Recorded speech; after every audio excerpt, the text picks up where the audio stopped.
আসসালামু আলাইকুম সবাইকে। সবাই কেমন আছেন? আশা করি ভালো আছেন। আজকে আমি আরেকটি রেসিপি নিয়ে চলে এসেছি আপনাদের সামনে। এটি হচ্ছে বেগুনের আচার। দেখে কি তাই মনে হচ্ছে? আসলে না, বেগুনের আচার না। এটা হচ্ছে বেগুন দিয়েই তৈরি রেসিপিটি। তবে এটা হচ্ছে আচারি বেগুন। খেতে একদম আচারের মতোই লাগবে। বেগুনটাকে এমনভাবে রান্না করেছি।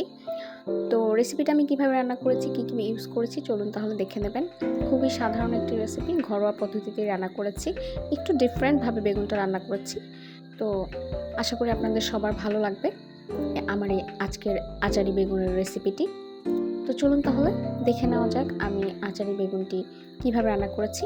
প্রথমে চুলোয় একটি প্যান বসিয়ে দিয়েছি। প্যানটা গরম হয়ে গেলে আমি দিয়ে দিয়েছি সাদা তেল। সাদা তেলটা বেশ খানিকটা দেব, যেহেতু আমি বেগুনগুলো খুব সুন্দর করে ভাজা করে নেব, তাই তেলের পরিমাণটা একটু বেশিই দেব। তো বেগুনে আমি লবণ, হলুদ আর মরিচ এগুলো দিয়ে সুন্দর করে মাখিয়ে তেলে ছেড়ে দিলাম। তো বেগুনের দুপাশেই আমি সুন্দর করে ভেজে নেব। এক পাশটা হয়ে গেছে, আরেকটা উল্টিয়ে দিচ্ছি। খুব বেশি ভাজবো না, হালকা একটু দুই পাশে ভাজা ভাজা করব। তো হালকা একটু ভাজা ভাজা হয়ে গেলে আমি বেগুনগুলোকে তুলে নেব। তো বেগুন তোলা হয়ে গেলে যে তেলটা থাকবে ওখানে একটি তেজপাতা আর কিছু জিরে দিয়ে ভাজা ভাজা করে দিয়ে দিচ্ছি কুচনো পেঁয়াজ। কুচনো পেঁয়াজটাকে আমি সুন্দর করে একটু ভাজা ভাজা করে নেব। খুব বেশি না, হালকা একটু নরম হয়ে গেলেই হবে। তো যখন একটু হালকা নরম হয়ে গেছে তখন আমি এখানে বাকি মশলাগুলো দিয়ে দিয়েছি।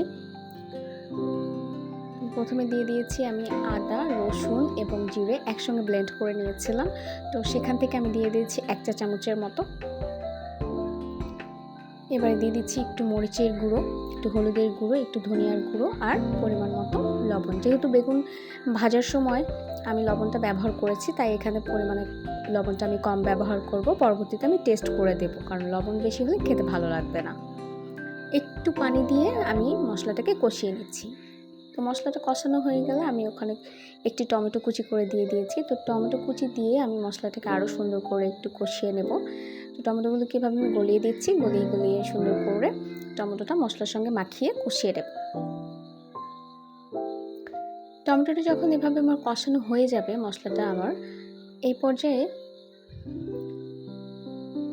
আমি এখানে দিয়ে দিব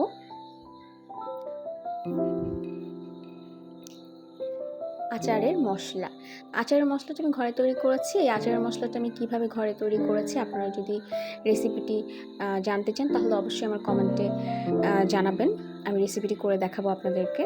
তো এটা আমার ঘরে তৈরি করা আচারের মশলা। আপনারা যদি ঘরে তৈরি করা আচারের মশলা না দেন, আপনাদের বাসায় যদি কোনো আচার থাকে সেখানে যদি তেল মশলা একটু বেশি থাকে, ওখান থেকেও আপনারা আচারের মশলাটা ব্যবহার করতে পারবেন। আমি এখানে 2 চা চামচের মতো আচারের মশলা নিয়েছি। দিয়ে আমি এটাকে আরেকটু ভালোভাবে কষিয়ে নিচ্ছি। এটা আমার মোটামুটি কষানো হয়ে গেছে। এবারে আমি এখানে 1/2 কাপ পানি অ্যাড করে দেব। 1/2 কাপের মতো পানি দিয়ে দিয়েছি।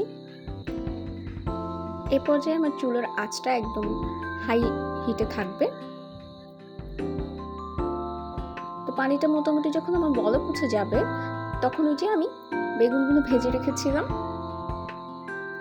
সেই বেগুনগুলো এখানে দিয়ে দিব। তো পানিটা আমার খুব সুন্দরভাবে বলক উঠে গেছে। এবারে আমি যে বেগুনগুলো ভেজে রেখেছিলাম সেই বেগুনগুলো এক এক করে দিয়ে দিব। অনেক গরম ছিল, হাত দিয়ে দিতে পারছিলাম না, পরে অবশ্য আমি স্পুন ইউজ করেছি।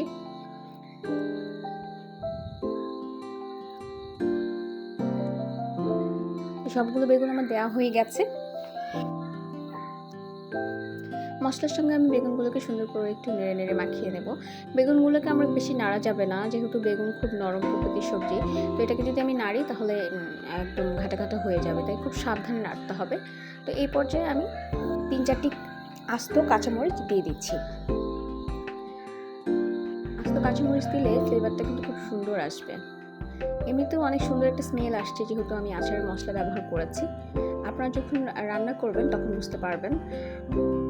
তো আমি আস্তে আস্তে একটু একটু করে নেড়ে দিচ্ছিলাম যেন বেগুনগুলো না ভেঙে যায়। তো এটা আমার প্রায় হয়ে গেছে, দেখতেই পাচ্ছেন সুন্দর উপর দিয়ে তেল ভেসে এসেছে। তো আমি আরেকটু নেড়ে নেড়ে মশলাগুলোর সঙ্গে মিক্সড করে নিচ্ছি যেন বেগুনগুলো ভেঙে না যায়।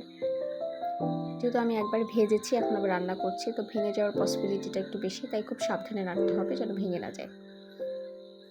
তো মশলার সাথে খুব সুন্দর করে একটু মাখা মাখা করে নিয়েছি। এটা আমার হয়ে গেছে। তো নামানোর আগে এই পর্যায়ে আমি দিয়ে দিব একটু উপর দিয়ে ধনিয়া পাতা।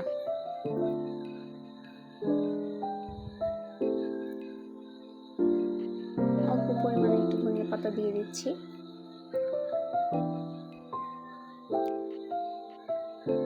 এটা দিয়ে আমি চুলার হিটটা একদম লো হিটে রেখে 5 মিনিটের মতো এভাবেই দমের মতো মানে রেখে দেবো। ঢাকা দিব না, আমি এটা খোলা রেখেই রান্না করব, যেহেতু বেগুন এমনিতেই নরম, আর ঢাকা দিয়ে রান্না করলে তো আরও নরম হয়ে যাবে, তাই পুরো রান্নাটাই কিন্তু আমি ঢাকা ছাড়াও রান্না করেছি।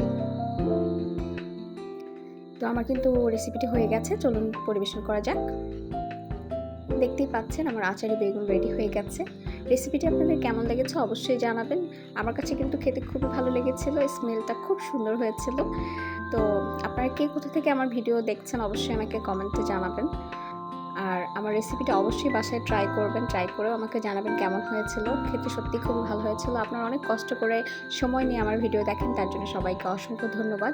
অবশ্যই ভালো লাগলে লাইক, কমেন্ট, শেয়ার করবেন, আর আমার পেজে গিয়ে অবশ্যই একটি ফলো দিয়ে আসবেন।